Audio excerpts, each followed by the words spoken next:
నమస్తే.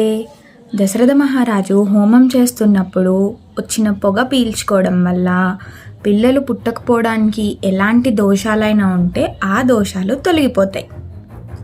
ఆ తర్వాత కౌసల్య చేత వధించబడిన అంటే చంపబడిన అశ్వం ఏదైతే ఉందో ఆ అశ్వాన్ని వివిధ భాగాలుగా చేసి ఆ హోమంలో వేస్తారు.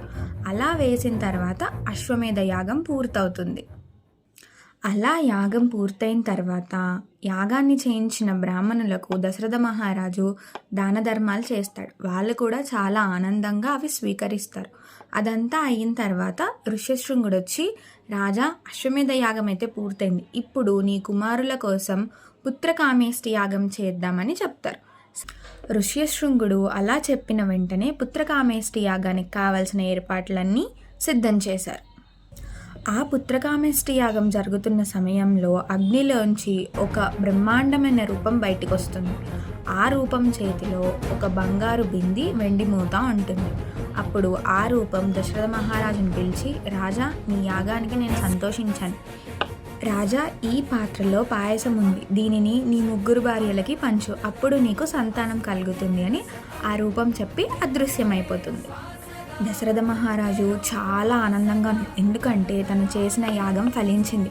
ఇన్నాళ్ళు కుమారులు లేరనే బాధ ఈ రోజుతో తీరిపోయింది. కాబట్టి వెంటనే ఆ పాయసాన్ని తీసుకొని అంతఃపురంలోకి వెళ్ళారు. అంతఃపురంలోకి వెళ్ళి కౌసల్య, సుమిత్ర, కైకేయులను పిలిచారు.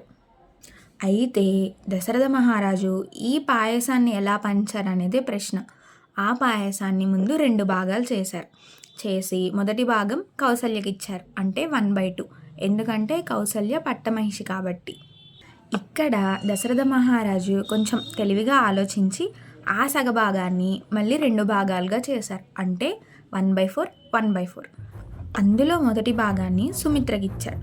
మరి కైకేయి చిన్నది కదా, అందుకు మళ్ళీ ఆ మిగిలిన భాగాన్ని మళ్ళీ 2 భాగాలు చేశారు, అంటే 1/8, 1/8.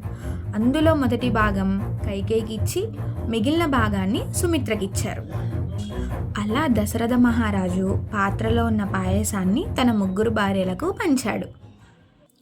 తర్వాత దశరథ మహారాజు వచ్చిన రాజులందరికీ అతిథి సత్కారం చేసి అలా వచ్చిన మహారాజులందరూ చాలా ఆనందించి నీ వంశం తప్పకుండా నిలబడుతుందని ఆశీర్వచనం చేసి వారి వారి రాజ్యాలకు తిరిగి వెళ్ళిపోయారు.